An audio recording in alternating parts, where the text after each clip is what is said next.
Hello everybody, my name is Sandra, And my name is Emily. and we're here to do a review on Ripley's Haunted Adventure. The address of Ripley's Haunted Adventure is 901 North Ocean Boulevard in Myrtle Beach, South Carolina. Yeah, and it's located on the pavilion, the main pavilion, so It's next to, like, the Ripley's Believe It or Not Museum, and it's the moving theater. It's like directly next to the mirror maze and the moving theater. So it's like Ripley's. It was a really fun experience, and especially if you're looking for a scare. Yeah. It was really fun, and perfect. It was pretty cool because we were with a small group. It's about 6 people that Tops, that they do per different scare part. Yeah. part thing. You start off by buying your ticket, and you go wait in line. And tickets are $13. Now, if you're gonna get, you can get coupons, but it's only about $1. Yeah, for for $1. But you get a free light. No, you have to have a coupon for the free light too. This is a free light that they give you. This is the only light you're allowed to have. Besides, you can get these little glow-in-the-dark necklacey things too. But they don't work. Like, But it's this- pitch black dark, and this is what this does. nothing. So yeah, it's really scary because you get, along with other 5 people or so that are with you, you get into an elevator, and the guy gets in with you. Now this guy's creepy. Yeah, he's really weird. Yeah. But so the elevator goes up about halfway, and then it falls a little bit. Then it goes up the rest of the way, and the guy leads you to this weird room that has a coffin in the middle of it. The coffin has a man in it, and apparently they are all family there. And he's dead. Yeah, he's dead. He's not like an actor. He's not an animatronic. He's just like a dummy. Yeah. So you don't have to worry about him popping up at you. But this is where he gives, the man that's actually alive gives you the rules of how to play his game. Yeah. The first thing he tells you is to make sure you turn off your cell phone so you don't have a light. The only light you can have is this piece of crap.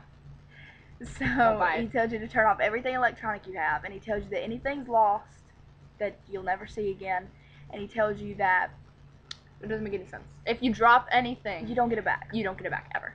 But That's what he says, at he least. tells you that you can't touch anything. You cannot touch anything except the walls to lead you through because it's pitch black dark. You cannot. It's so bad. You can't see at all. I mean, like occasionally there'll be places where there's light and like because they have And there's to some scare places you. where you're actually pretty much outside. Mhm. But Yeah, there's one part where you're outside. it's really cool. That's fine. We'll get to that in a second though. But after he explains everything to you, which is with the whole not touching things. Okay, you can't touch anything but the walls or the people around you, and if you do, you get a strike. 3 strikes and you're out. Apparently. But see, there's never really anything to touch. Yeah, that was the thing. The only thing to touch were the walls. Yeah, And the people around you. one Unless problem, you fall. One problem with the whole haunted adventure thing. Yeah, is one of the that cons the storyline was- is there's no storyline to it. I mean, there is a storyline, but they don't follow through. Yeah. So that was one of the sucky parts of that. They don't do, like, if you had touched different things and gotten a strike, like, they need to have, like, sensors or something on it so that, like, it's like, oh, I touched her face. Strike one. Strike one, and you hear a buzzer go off and something chases you. And at the But, very end, if you yeah. get, like, 3 strikes, you get, like, chased down by a guy with a chainsaw. Well, never mind. Anyways, so the first room you go to is his office. Which is where he explains everything. Yeah. No. Yeah. Yeah, that's his And then office. so you move into the next room, Mhm. and he pops out of a painting and scares the crap out of you. Well, actually, if you're going through and there's a painting that he opens And and says boo. yeah. And And I called him mean, and he said, "Come here, and I'll I'll show show you you mean." mean. I was like, "Oh my god, no!" And I ran. pervert. Anyways, the next thing you want to do is walk through it's a hallway type thing, but it has body bags. And Yeah. there's animatronic bodies in it, and some of them move and kind of say, let me out, let me out.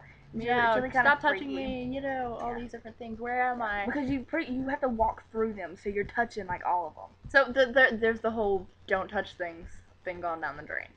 Yeah. But Because I probably touched like 12. And also, there was a bunch of them. See, there were 4 people with us that we didn't know, and I held all their hands. Yeah, it was kind of scary. She grabbed onto one lady's pants, and she was holding my leg the whole time. Now, just to let you know, we're not lesbian. She has a boyfriend. At I'm all. single. That's because she's gassy. Whatever. She's really gassy. She burps and farts a lot. Emily, we're gonna stop this and redo this. No. now. No. Okay. So, so, I'm not really. yes, she is. Anyway. But anyways. I'm not gonna argue over whether I fart and burp a lot. Your mother is the one with the problem. But anyways, so the next scary thing is you walk into this room that's you're supposed to be able to like feel your way around and try to find a door, but it's pitch black and there's no opening, and then suddenly a door opens. No, and actually, wasn't that the part? It was what, a couple hours ago when we went to do this, and we were completely disoriented when we did it. That's also another problem with it. It's like so scary that you never pay attention to any You don't details. get any details at all.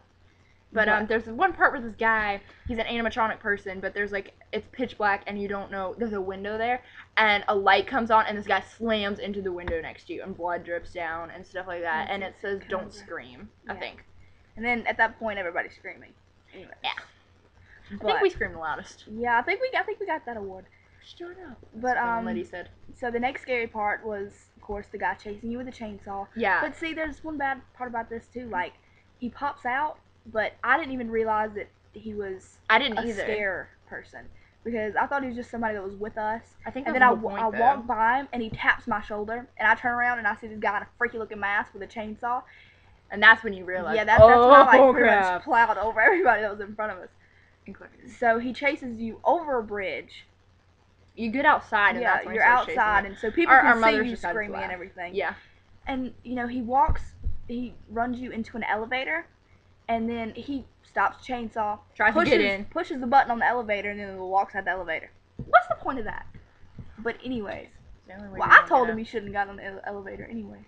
But that moves you down to the second story. Yeah.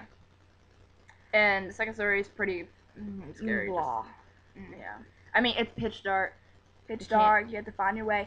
But something really cool is that they have these air vents, so when you walk through a room, air just blows out of this thing. And then makes something a really scary. loud noise. You think that's the scary part, and then something scary comes out. Yeah. So, blah, blah, you move, and you have to walk down some steps. And you get to the end, and you walk out, and the dude scares you again. No, because there's this one part, you have to walk through this ginormous dining room, and there's a door, and somebody comes through. Do you remember that? There was there's a bookcase they have to open. The guy opens the bookcase, scares the living daylights out of you, and then turns around and leaves. Turns, and then you have to walk through there. But either way, it's a lot of fun, and it's really scary. Of course, they have its pros and cons. Pros being it's really scary. So out of 5 stars, out of 5 stars, I'd give it a 3. I'd give it probably a 3.5. But I mean, some cons is just, you don't pay attention to anything. You don't get details because it's so scary. It doesn't follow the storyline, and I mean that's pretty much about it. Because it was really good. Like, it was really scary. Yeah, but then some pros were that the actors that were there that were scaring you were so in character. They stayed in character. They didn't laugh. They didn't give you pictures or hugs or. Which made me mad, but I asked the dude for a hug, and he's like. So yeah, they're in character. It is really scary if that's what you're looking for, and we were looking for scary, but scary with details, so you knew what was going on and you knew it was coming. Yeah. But other than that, it was pretty good for Ripley's actually. Ripley's is normally kind of. So if you're in Myrtle Beach, you need something to do especially with a boyfriend or girlfriend. It'd be a lot of fun. Mhm. And or just regular friends hanging out. But so. Go on by. It's a lot of fun. Doodles. See ya.